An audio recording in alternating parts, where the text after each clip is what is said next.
Centuries after the first men carved their kingdoms across Westeros, a new tide of invaders swept across the narrow sea. They were the Andals, tall, fair-haired warriors driven by faith and fire. Armed with iron swords and the banner of their new gods, they brought with them the faith of the Seven, reshaping the culture, politics and religion of Westeros. Tonight, we uncover how the Andal invasion broke the power of the first men, reshaped the Seven Kingdoms, and laid the foundations of the realm we know. The Andals hailed from the land of Andalos, a rugged region on the western shores of Essos. Legend claims that they were guided by a vision from the Seven who are one, gods who appeared to Hugor of the Hill, their chosen king. The Seven commanded them to cross the sea, to claim new lands in their name. Whether prophecy or myth, the Andals answered with steel, ships, and endless numbers, driving westward to the shores of Westeros. The Andals first came ashore in the Vale of Arryn, carving strongholds into the mountains of the moon. Their ships carried families, priests, and smiths alongside warriors, a migration of entire peoples rather than mere raiders. With their iron swords, they cut down the bronze-armored first men.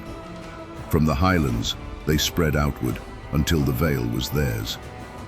The Arryns, whose blood traced back to Hugor himself, would become the ruling line of the Vale for millennia.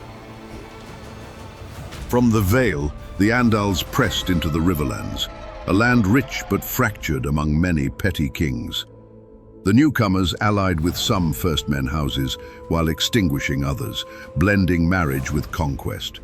Their iron swords proved decisive, as did their unyielding faith. Temples rose, septs were built, and the weirwoods of the first men were cut down and burned. The children of the forest and their old gods were driven deeper into shadow. In the Stormlands, the Andals clashed with the fierce Storm Kings, whose might was tested for centuries. Though they withstood conquest, they could not stop the spread of Andal blood and faith, for many Marcher lords bent the knee or intermarried. In the Reach, House Gardner fought desperately against the invaders, but gradually they too allowed Andal lords to settle. With time, the Seven's septs outnumbered the sacred groves, and the Reach became a stronghold of the faith.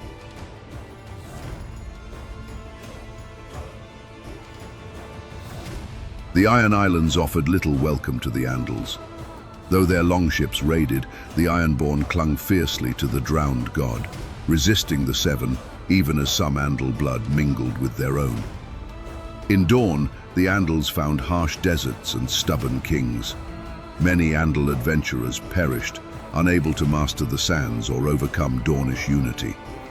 There, the first men and the Rhoynar to come would ensure the Seven never fully reigned. One realm stood resolute against the tide, the North. Protected by the Neck and defended by the Starks of Winterfell, the old gods endured. The Andals raided but never conquered. Their faith spread only thinly in scattered septs, while the heart trees of the first men still watched over the lands. Thus, the North remained a realm apart, its lords proud of their descent from the first men, its worship unchanged. The greatest legacy of the Andals was not conquest of land, but conquest of spirit. The faith of the Seven became the dominant religion in Westeros, its teachings woven into law, knighthood, and kingship. The High Septon in Old Town became the voice of the gods, while the faith militant rose as holy warriors. The Seven represented every aspect of mortal life: father, mother, warrior, maiden, smith, crone, and stranger, and bound the Andals and First Men together in shared belief. The Andal conquest reshaped Westeros forever. The Vale, the Riverlands, the Reach, and the Stormlands all became bastions of Andal lords and the Seven. Even in regions where the old ways endured, Andal swords and faith left their mark. Their blood flowed into the veins of Westeros's nobility, their gods into its temples. Though the First Men and their gods survived in the north, the rest of Westeros was transformed.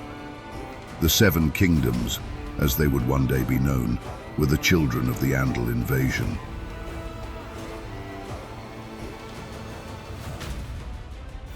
Thus ends the tale of the arrival of the Andals, conquest and the faith of the Seven.